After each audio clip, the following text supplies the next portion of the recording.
Bonjour, bienvenue à cette conférence.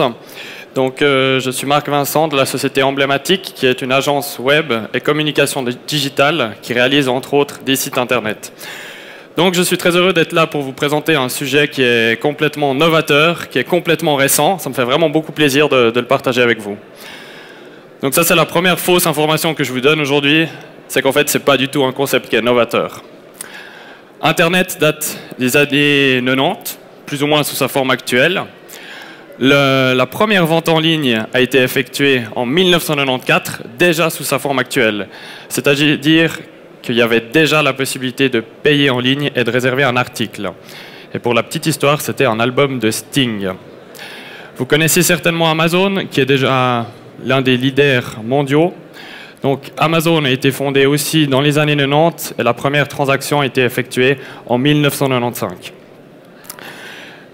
Le succès de la vente en ligne est croissant pour plusieurs raisons. Tout d'abord parce que l'internaute a la possibilité de comparer les prix sur Internet. Si moi je cherche maintenant une cartouche d'encre HP, je peux aller sur Comparis, sur TopRiser et je peux obtenir la meilleure offre. Entre le prix le plus bas et le prix le plus haut, il y aura un écart entre 10 et 20%. Donc le consommateur cherche à obtenir le prix le plus faible. La deuxième chose qui intéresse le consommateur, c'est de trouver finalement des avis, des témoignages concernant la qualité d'un produit. Donc finalement, ça témoigne de la qualité du produit. Le troisième point, finalement, c'est pour la variété de choix. Le consommateur qui se rend sur un site internet peut trouver des articles du monde entier, donc il a énormément de choix. Et enfin, la dernière raison, c'est certainement pour gagner du temps. Un shop en ligne est ouvert 24 heures sur 24 et vous n'avez pas besoin de vous y déplacer physiquement. Il y a eu un article très intéressant aujourd'hui dans La Liberté. Je vous donne juste quelques petits chiffres. Donc aujourd'hui, il y a plus ou moins 4 milliards d'internautes dans le monde, ce qui représente quand même un marché un tout petit peu plus grand que le marché fribourgeois. D'ici 2020, on estime que plus de 4 500 milliards de dollars seront dépensés dans le commerce en ligne. Donc ça montre à quel point il y a des opportunités qui sont vraiment énormes. Donc, dans les shops en ligne, il y a finalement deux modèles de vente. Le premier, c'est lorsque vous êtes une entreprise, une société qui vend exclusivement ses produits en ligne. Ça s'appelle type pure player. Donc à l'international, vous connaissez certainement Amazon, mais il y a aussi des sociétés fribourgeoises qui sont des pure players. Il y a notamment la société Krix qui est spécialisée dans l'électroménager et la société Real Deals qui s'occupe de tout ce qui est coupons de promotion. Le deuxième modèle de vente, c'est le modèle Bricks and Clicks. Donc c'est un mixte entre un magasin physique et un shop en ligne. Donc à l'international, vous connaissez certainement Ikea, MediaMarkt, et à un niveau plus local, on a par exemple la société Duplirex. Donc, en fait, en fonction des deux modèles de vente que vous avez, ça va influencer énormément d'éléments, que ce soit au niveau marketing, au niveau des ressources de temps ou au niveau des dépenses publicitaires. Donc, maintenant que vous savez les deux modèles de base, comment bien débuter la création d'un shop en ligne? Donc, la première question à se poser, c'est finalement quelles sont vos ressources à disposition? Donc, on a trois types de ressources. La première, qui est la plus importante, c'est certainement le temps que vous avez à disposition. Ça peut être vous-même, ça peut être un collaborateur de votre entreprise, ça peut être votre informaticien, ça peut être un prestataire qui est spécialisé. Mais dans tous les cas, la création d'un shop en ligne est quand même très chronophage. Donc il faut avoir du temps à disposition. Le deuxième élément, c'est les ressources finalement en termes de compétences. Est-ce que vous avez vous-même les compétences en développement? Ce n'est pas nécessaire d'être un ingénieur diplômé pour faire une base de shop en ligne, pour faire un shop en ligne qui est simple, mais par contre, vous devez au moins connaître la base. Et si c'est quelqu'un de votre entreprise, c'est pareil, cette personne doit avoir des compétences. Ensuite, le dernier élément qui est certainement le plus important, c'est les ressources financières. Est-ce que vous avez des ressources financières pour développer un shop en ligne? Très rapidement, sur le long terme, un shop en ligne peut s'avérer coûteux. Et si vous engagez un prestataire externe, ça dépend exactement de ce que vous souhaitez. Je vous l'expliquerai plus en détail plus tard dans la présentation. Mais ça peut varier à partir de, disons, 5 000 francs, mais ça peut se monter à plusieurs dizaines de milliers de francs en fonction de ce que vous souhaitez. Donc, pour la base d'un shop en ligne, on a quelques fonctionnalités. Donc là, c'est vraiment le strict minimum que je vous explique, mais c'est quand même fonctionnel. Donc, l'idée de base, un consommateur doit pouvoir mettre un article dans un panier. Il doit pouvoir commander avec son propre identifiant. Des frais d'expédition doivent être calculés. Ils peuvent être fixes. Ça peut être toujours les mêmes frais d'expédition, mais ils doivent au moins être mentionnés. Et vous, en tant que propriétaire du shop, vous devez recevoir un accusé de réception par email. Ça peut sembler basique, mais c'est déjà une bonne base. Ce qu'il faut savoir, si on revient à la cartouche d'encre, si demain vous avez l'idée de vendre cette cartouche d'encre, forcément je vous le déconseille, mais on entre dans ce qui s'appelle finalement l'océan rouge. L'océan rouge, c'est lorsque vous vous retrouvez en concurrence directe avec des centaines, peut-être même des milliers de concurrents qui vendent exactement cette même cartouche sur laquelle vous n'avez pas de différenciation, si on parle exclusivement de la cartouche. Vous pouvez peut-être vous différencier sur les délais de livraison, mais les marges sont très très réduites. Par contre, si vous vendez un produit révolutionnaire, comme par exemple un pommeau de douche écologique avec des pierres de tourmaline, de germanium et d'argile, comme celui-là, eh bien, si vous êtes seul à lancer ça, c'est une innovation, vous vous retrouvez dans ce qui s'appelle l'océan bleu. Et l'océan bleu, vous êtes seul à le proposer. Le seul problème, c'est que l'océan bleu, il dure pas longtemps. Il a vite tendance à virer au rouge. Même si vous déposez des brevets, en Chine, ils sont capables de vous le recopier très rapidement. Donc, c'est pour ça qu'il faut toujours être innovant, avoir des nouveaux produits et être dynamique. Maintenant, au niveau des fonctionnalités d'un shop, il y en a plusieurs qui sont en option. Un shop en ligne peut très bien fonctionner sans système de paiement en ligne. C'est-à-dire que vous envoyez des produits et le client paye sur facture. C'est tout à fait possible, ça fonctionne dans de nombreux cas. Sinon, vous avez d'autres options de paiement, notamment avec les cartes bancaires, les cartes de crédit, PostFinance, mais aussi par exemple avec Twint. Tous ces éléments-là vont avoir un coût parce que chaque prestataire prend des commissions sur les ventes. Les commissions varient dans un ordre de grandeur entre 1 et 4% selon les montants. Ensuite, en option, on a la gestion des stocks. Donc, si vous êtes une entreprise, une société qui est déjà bien établie sur le marché depuis de nombreuses années, vous avez certainement un ERP qui est personnalisé. C'est bien, c'est une bonne chose, mais par contre, ça peut être très conséquent à l'implémenter sur un shop en ligne, parce qu'on doit créer des passerelles entre l'ERP et le shop en ligne. Et tous ces éléments-là vont faire que le shop en ligne peut vite se monter à plusieurs dizaines de milliers de francs si vous synchronisez le shop et votre ERP. Même dans les cas où on parle par exemple de Winbiz, qui est un ERP qui est relativement simple, si on veut l'intégrer sur un shop en ligne, ça peut vite être très chronophage. Ensuite, on peut avoir d'autres options, comme par exemple le calcul des frais d'expédition. Si vous vendez des stylos et que vous vendez sur le même shop des vélos, les frais d'expédition ne seront pas les mêmes. Donc, il faudrait, dans l'idéal, différencier les frais d'expédition, mais ce n'est pas toujours possible.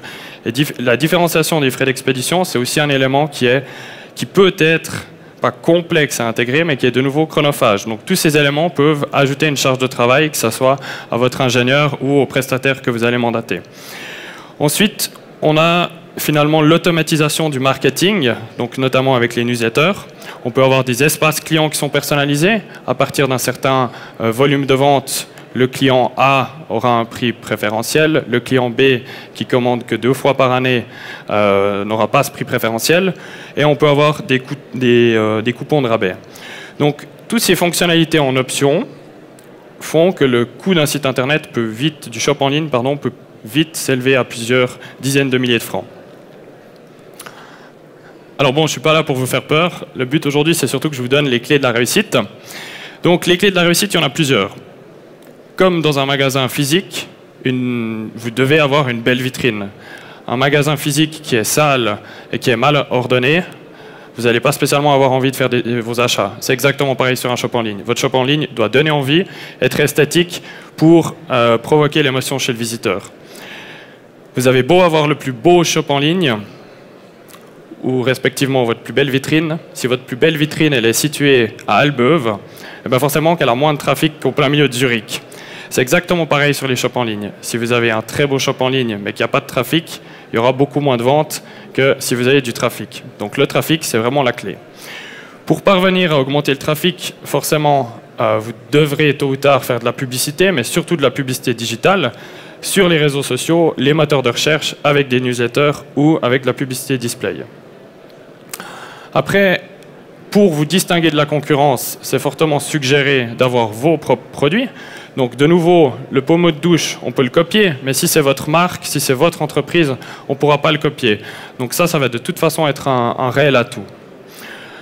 Un point qui est très souvent négligé, c'est les données des clients. C'est important pour vous que vous ayez une base de données qui soit à jour, que vous ayez des numéros de téléphone de vos clients, que vous ayez les adresses mail, de manière à pouvoir les relancer, de manière à pouvoir faire des promotions de vos produits. Nous, avec de l'expérience, ce qu'on voit qui fonctionne le mieux, c'est de débuter petit et d'ajouter des fonctionnalités supplémentaires une fois que vous avez des ventes. Très souvent, on a des personnes qui viennent chez nous, qui ont un cahier des charges qui est des fois très conséquent, puis qui nous demandent une offre pour implémenter un shop en ligne.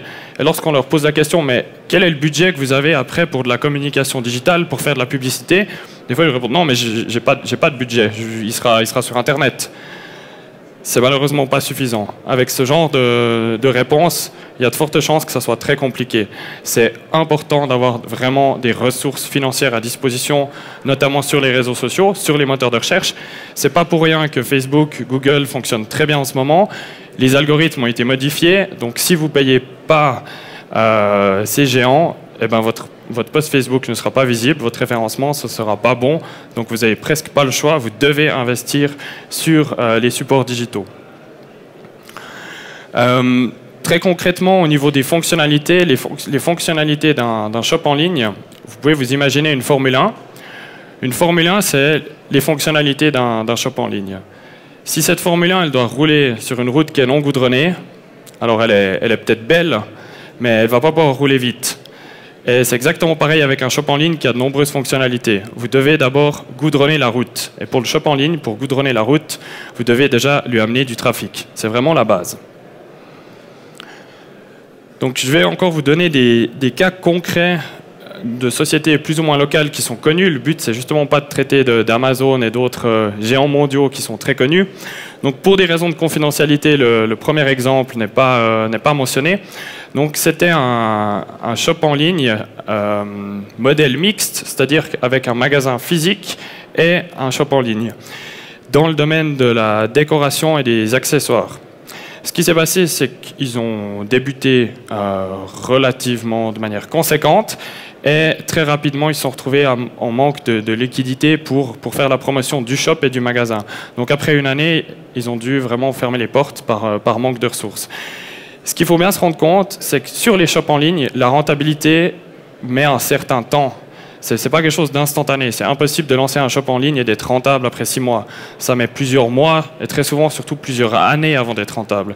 Vous devez avoir des bases de données qui sont conséquentes. Vous devez avoir une communauté sur les réseaux sociaux. Vous devez être bien référencé. Et puis pour arriver à atteindre ces 3 points, vous allez devoir passer beaucoup de temps. Ensuite, le deuxième exemple, natureessentielle.ch, c'est une indépendante qui s'est lancée dans le domaine des huiles essentielles. Elle était pharmacienne, elle a décidé d'arrêter ses activités pour se lancer dans ce domaine. Donc c'était en 2015, on a réalisé son site internet, il est toujours en ligne, le visuel n'est plus du tout au goût du jour, mais le shop fonctionne. Ce qui est intéressant de savoir, c'est que cette personne s'est lancée et pendant 1 an, elle n'a pas eu une seule vente sur le site internet. 0. C'est seulement après 1 année et demie qu'elle a commencé à effectuer des ventes sur le shop en ligne, pour plusieurs raisons. Elle avait commencé à faire de la publicité sur les réseaux sociaux. Elle a travaillé avec Coca.ch qui lui a amené énormément de visiteurs. Et c'est seulement depuis ce moment-là qu'elle a commencé à faire des ventes. Maintenant, elle est à un stade où ça se passe très bien. Elle arrive à développer son entreprise. Elle va accueillir des nouveaux collaborateurs et créer son propre laboratoire. Mais ce qui est intéressant, c'est vraiment de savoir que c'est très très lent et qu'il faut vraiment avoir des ressources solides. Donc soit vous avez du temps, et vous n'avez pas nécessairement de moyens à disposition, soit vous avez des moyens à disposition et du coup vous pouvez raccourcir la durée de lancement. Le troisième exemple, c'est la société Biance.ch. C'est certainement, en ce moment, si vous allez voir le site, c'est certainement le top 10 des plus mauvais sites du canton de Fribourg. Et eux, en fait, ils ont contourné l'obstacle actuel en créant un deuxième shop en ligne. Donc, en fait, ils ont un shop en ligne qui est accessible depuis les réseaux sociaux et ils ont le site actuel que vous allez atteindre depuis votre téléphone portable. Ils ont dû distinguer les deux parce qu'ils souhaitaient ajouter énormément de fonctionnalités et ils n'ont pas pu le faire tout de suite parce que c'était tellement complexe de lier avec leur ERP qu'il leur a fallu plusieurs mois de développement et c'est toujours pas fini. Donc dans ce genre de situation, ça peut être intéressant quand même des fois d'avoir justement des shops avec les fonctionnalités de base. C'est exactement ce qu'ils ont en ce moment depuis les réseaux sociaux. C'est un shop qui est simple, mais quand même tout à fait fonctionnel. Et à ce jour, il y a plusieurs ventes par jour qui sont effectuées sur ce shop en ligne. Et ça se passe plutôt bien. Ce qu'il faut savoir, c'est que derrière, il y a aussi des dépenses qui sont conséquentes en publicité digitale. Par rapport à la société Biance, c'est aussi une société, un type de vente mixte, c'est-à-dire qui font de la vente en ligne et également par téléphone ou par correspondance. Et enfin, le dernier cas concret, c'est Real Deals, qui est une société qui vend des coupons. Donc, ça a été fondé il y a plus de 5 ans. C'est un pure player. Ils font 100% du digital. Mais eux, par contre, en termes de budget marketing, c'est aussi des ressources qui sont conséquentes. Donc, il existe des alternatives à un shop en ligne, des alternatives qui fonctionnent. Vous pouvez lancer une boutique, par exemple, sur les réseaux sociaux, sur Instagram, vous pouvez faire sur Facebook. Après, vous n'aurez pas autant d'options que ce que vous pouvez faire sur un shop en ligne. Si vous allez exporter à l'étranger, vous pouvez vendre sur Amazon. Ça va être simple à implémenter les produits sur la plateforme. Par contre, ça va être très compliqué à vendre à l'étranger parce que vous avez des frais de douane, vous devez obtenir des autorisations, il y a la TVA et tous ces éléments, vous aurez besoin d'un juriste ou d'un spécialiste. Ensuite, il y a de plus en plus de plateformes qui se développent, comme par exemple YouPack. YouPack, c'est une plateforme qui reprend les offres des commerçants d'une localité et qui les met sur un site internet. Donc, par exemple, on a tous les commerçants, les artisans de la ville de Vevey qui sont présents sur ce shop en ligne. Donc, on va retrouver un boulanger qui va vendre certains produits, un confiseur, un boucher, et puis, je ne sais pas qu'est-ce qui me manque, pourquoi pas quelqu'un qui vend des accessoires. L'avantage, c'est que la plateforme YouPack s'occupe de tout. Donc, ils prennent les photographies, ils ajoutent les produits sur la plateforme. Donc, vous avez quasiment rien besoin de faire. Ensuite, on a des solutions intermédiaires qui sont proposées par PostFinance et la Raiffeisen, où là, c'est des sortes de mini-boutiques. Ce qu'il faut bien se rendre compte, c'est que toutes ces alternatives sont des substituts ou disons des options temporaires. Sur le long terme, c'est certainement pas viable. La raison est la suivante, c'est que vous êtes captif. Si un jour YouPack décide de passer de 5% de commission à 10%, vous ne pouvez rien faire du tout, vous êtes bloqué. Vous devez soit accepter les conditions, soit refuser.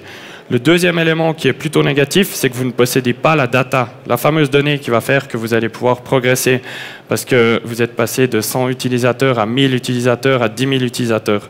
Lorsque vous êtes sur toutes les plateformes, c'est ces plateformes-là qui grandissent parce que c'est eux qui récoltent l'information. C'est Amazon qui récolte l'information de vos clients, c'est YouPack qui récolte l'information des clients, c'est la PostFinance qui les récolte. Vous ne savez rien, vous savez juste à la limite une adresse physique, mais ça va s'arrêter là. Donc ça, c'est vraiment des alternatives qui sont temporaires et sur le long terme, ce n'est pas vraiment bénéfique. Donc aujourd'hui, je ne suis pas venu les mains vides. J'ai un cadeau digital pour vous. J'imagine que si vous êtes là, c'est un sujet qui vous intéresse. Donc, en fait, on a une checklist des étapes importantes dans la création d'un shop en ligne qui se trouve sur notre site internet, sur le blog de la société emblématique. Donc, vous avez un checklist PDF avec toutes les questions qui sont importantes, sans aller trop dans le détail, parce que c'est un élément qui est complexe. Si vous, par exemple, vous vendez des services, c'est complètement différent que si vous vendez des biens. Si vous êtes une société qui est établie, c'est aussi complètement différent que si vous êtes un indépendant. Donc, c'est vraiment au cas par cas, mais par contre, il y a des questions générales qui doivent se poser. Et cette checklist permet d'y répondre. Dans tous les cas, moi, je vous encourage en tout cas à vous lancer. Si vous êtes convaincu de vos produits, de vos prestations, que vous êtes une entreprise, un particulier, une association, je vous encourage vraiment à y croire et y foncer parce que l'expérience est magnifique. Donc, je vous remercie pour votre attention et je vous laisse la parole. Merci beaucoup, Marc-Vincent. Alors tout d'abord, y a-t-il des questions dans la salle? Pas encore. Marc, j'avais une petite question quand même. Tu as parlé de récolter plein de données, les fameuses données. Par contre, tu n'as pas parlé de la protection des données. Parce que j'imagine qu'il y a des gens qui sont concernés peut-être, qui récoltent des informations. Où est-ce que ça en est actuellement? Est-ce que tu as des infos aussi à donner par rapport à cette protection des données actuellement? Alors, il me manquait à peu près 15 minutes de temps à ma conversation, à la présentation pour pouvoir parler de cette thématique. Non, bah, effectivement, avec les nouvelles lois, avec le RGPD qui est appliqué en Europe, ça devient des questions qui sont de plus en plus cruciales. C'est clair que vos bases de données sont importantes et puis il y a certaines règles qui doivent être respectées sur un shop en ligne. Vous devez par exemple avoir des conditions générales de vente qui soient visibles. Donc c'est dans ces conditions générales de vente que vous expliquez par exemple vraiment tout ce qui est propre à l'expédition, qu'est-ce qui se passe en cas de retour, qu'est-ce qui se passe en cas de défaut de marchandises, vos numéros de TVA, enfin vraiment tout ce genre de choses. Et puis après par rapport aux données mêmes, bah, effectivement elles doivent être protégées et on ne peut pas les utiliser n'importe comment. C'est-à-dire que si on, par exemple, avec un shop en ligne, lorsqu'un utilisateur va mettre des articles dans un panier, on peut très rapidement obtenir ses coordonnées. Même s'il ne va pas jusqu'au bout, il va rentrer son adresse et puis après il va arrêter à l'étape du paiement. Donc après c'est clair, il y a des limites à ne pas franchir lorsqu'il n'a pas effectué l'achat. On ne va pas pouvoir le recontacter comme ça de manière directe. Mais actuellement, on court, pour un shop en ligne qui vend par exemple qu'en Suisse, on ne prend pas encore trop de risques au niveau de la protection des données. Ou quand même? Alors, beaucoup moins qu'en Europe pour l'instant, mais c'est qu'une question de temps parce que la loi suisse va être appliquée en fonction du droit européen ou en tout cas dans les grandes lignes. Donc là, c'est juste une question de temps pour que ça soit exactement la même chose. Donc un sujet à se renseigner également. Un sujet à se renseigner également. Après, ce qu'il faut bien se rendre compte, c'est que lorsqu'on se lance au tout début, si on a une vingtaine de personnes dans une base de données, une centaine de personnes dans une base de données, c'est tout de suite, c'est moins important et considérable que pour des grosses sociétés comme par exemple Coca.ch ou Microspot, où eux, ils ont des centaines de milliers de personnes dans des bases de données. Mais effectivement, c'est un thème qui est d'actualité et qui nécessite de plus en plus de précautions. Marc Vincent qui restera également à votre disposition si vous avez des questions d'ici quelques instants dans la salle. Merci beaucoup, l'entreprise emblématique. Je vous demanderai encore une fois d'applaudir Marc Vincent.